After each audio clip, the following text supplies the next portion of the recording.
warahmatullahi wabarakatuh. Shalom, Om Swastiastu, Namo Buddhaya, salam kebajikan dan salam sejahtera bagi kita semua. Perkenalkan, nama saya Salsabila Panjang Puspa dengan NIM 103-22037 dari kelas Hukum Tata Negara A UIN Kiai Haji Abdurrahman Wahid Pekalongan. Pada video kali ini saya akan membahas sedikit materi mengenai sejarah perkembangan hak asasi manusia di Indonesia. Yang kedua adalah landasan hak asasi manusia dalam Islam, dan yang ketiga tentang maqasid syariah dan korelasinya terhadap hak asasi manusia. Nah, sebelum melangkah tentang materi hak asasi manusia, perkembangan hak asasi manusia di Indonesia, alangkah baiknya kita mengetahui apa sih definisi dari hak asasi manusia tersebut. Nah, hak asasi manusia merupakan seperangkat hak yang melekat pada diri seseorang sejak ia dalam kandungan. Artinya setiap orang secara otomatis memiliki hak-hak asasi manusia. Hak asasi manusia juga memiliki prinsip saling menghargai dan saling menghormati. Memasuki materi yang pertama mengenai sejarah perkembangan hak asasi manusia di Indonesia, tidak luput dari sejarah perkembangan hak asasi manusia di dunia, yang mana pada hak asasi manusia di dunia itu ditandai dengan berdirinya Perserikatan Bangsa-Bangsa pada tahun 1948. Nah, sejarah perkembangan hak asasi manusia di Indonesia sendiri telah mengalami dua periode, yakni yang pertama periode sebelum kemerdekaan dan periode setelah kemerdekaan. Pada periode sebelum kemerdekaan tahun 1908 sampai 1945 ditandai dengan berdirinya organisasi-organisasi yang berada di Indonesia, yakni salah satunya organisasi Budi Utomo pada tahun 1908 yang memiliki aspirasi hak dalam berserikat dan kebebasan dalam berpendapat. Selanjutnya ada Syarikat Islam yang memiliki aspirasi hak untuk terbebas dari penindasan dan diskriminasi ras. Selanjutnya ada PKI atau Partai Komunis Indonesia yang memuat hak yang bersifat sosial. Selanjutnya setelah kemerdekaan Indonesia. Nah, setelah kemerdekaan Indonesia telah terlepas dari penjajahan Belanda, yang mana Indonesia memiliki wacana untuk merdeka. Dan apabila Indonesia merdeka, maka harus dibuat Undang-Undang Dasar.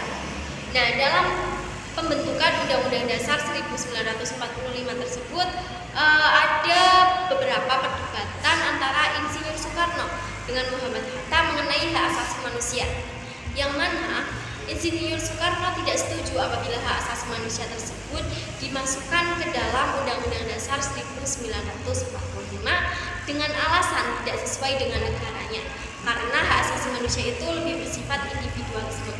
Sedangkan Muhammad Hatta setuju apabila hak asasi manusia tersebut dimasukkan ke dalam Undang-Undang Dasar 1945.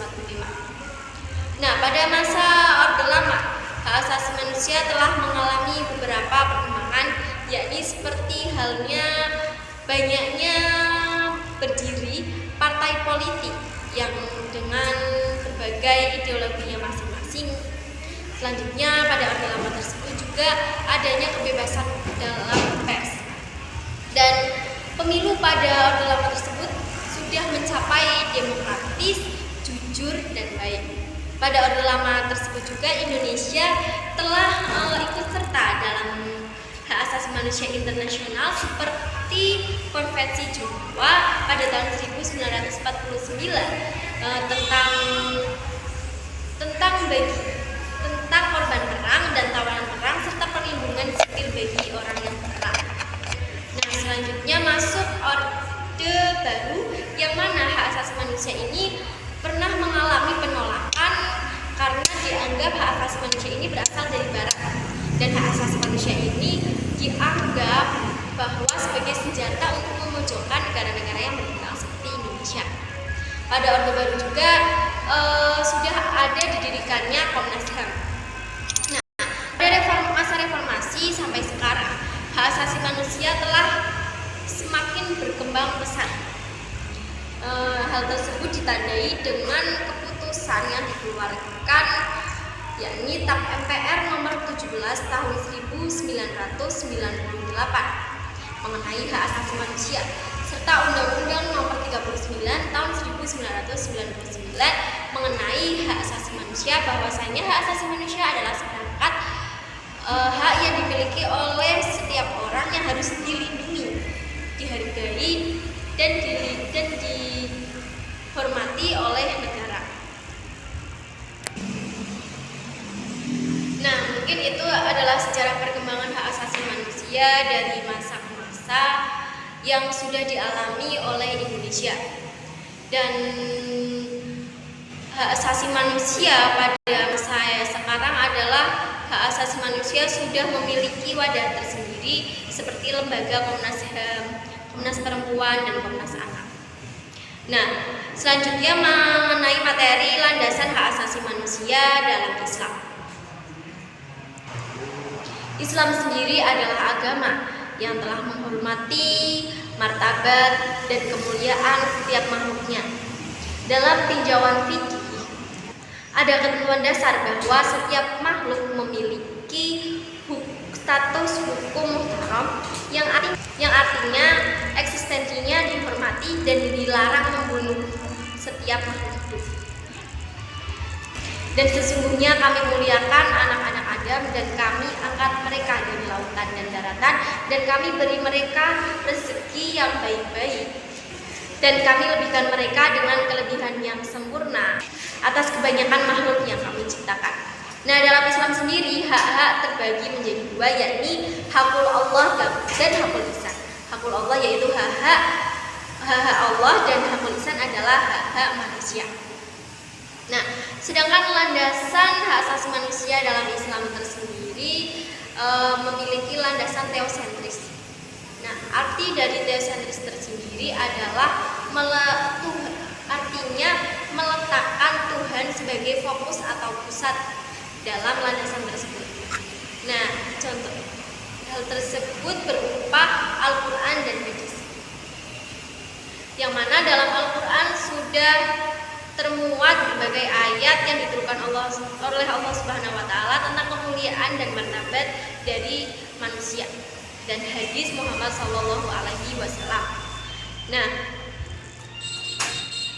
hak asasi manusia dalam Islam itu juga tidak terlepas dalam peristiwa Piagam Madinah dan Deklarasi Kairo, yang mana sudah mengatur tentang hak-hak dalam beragama, tentang hak-hak persamaan, kebebasan, seperti halnya dalam persamaan dan kebebasan dalam Quran Surat Al-Isra ayat 70 dan Quran Surat An-Nisa ayat 58. Jadi landasan hak asasi manusia dalam Islam itu tidak terlepas dari ajaran Islam sendiri, yakni Al-Quran dan hadis Nabi Muhammad SAW. Bahwasanya Allah juga telah menjunjung dan mengangkat derajat atau kemuliaan manusia untuk dihargai, dihormati, dan disayangi. Selanjutnya mengenai materi tentang maqasidus syariah dan korelasinya terhadap hak asasi manusia. Mengenai maqasidus syariah itu memiliki tujuan untuk kemaslahatan, bahwasanya hukum diciptakan untuk kemaslahatan orang tersebut. Nah, maqasidus syariah itu memiliki 5 prinsip, yakni menjaga agama, menjaga jiwa, menjaga akal, menjaga harta, dan menjaga keturunan. Nah, apa sih korelasinya maqasidus syariah tersebut dengan hak asasi manusia? Kita ambil contoh prinsip yang pertama, yakni menjaga agama atau yang biasa disebut dengan hifdzun din. Dalam menjaga agama tersebut, setiap manusia diberikan kebebasan dalam beragama atau memilih kepercayaannya masing-masing. Dan setiap manusia yang memiliki keyakinan tersebut harus menjaganya dengan keyakinan yang yakin. Nah, selanjutnya ada menjaga jiwa, yang artinya dengan hak asasi manusia tersebut setiap makhluk dilarang dan tidak diperbolehkan dibunuh karena ia memiliki hak untuk hidup. Nah, selanjutnya ada menjaga akal. Misalnya korelasinya dalam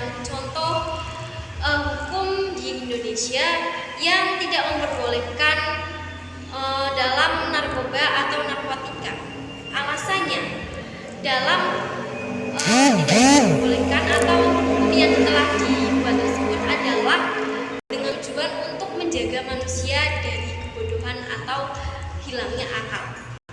Jika manusia tersebut tidak mematuhi aturan yang telah ditetapkan oleh Indonesia mengenai larangan narkotika, maka akan berimbas pada akal yang tidak baik karena akibat dari zat-zat yang dikonsumsi oleh manusia tersebut.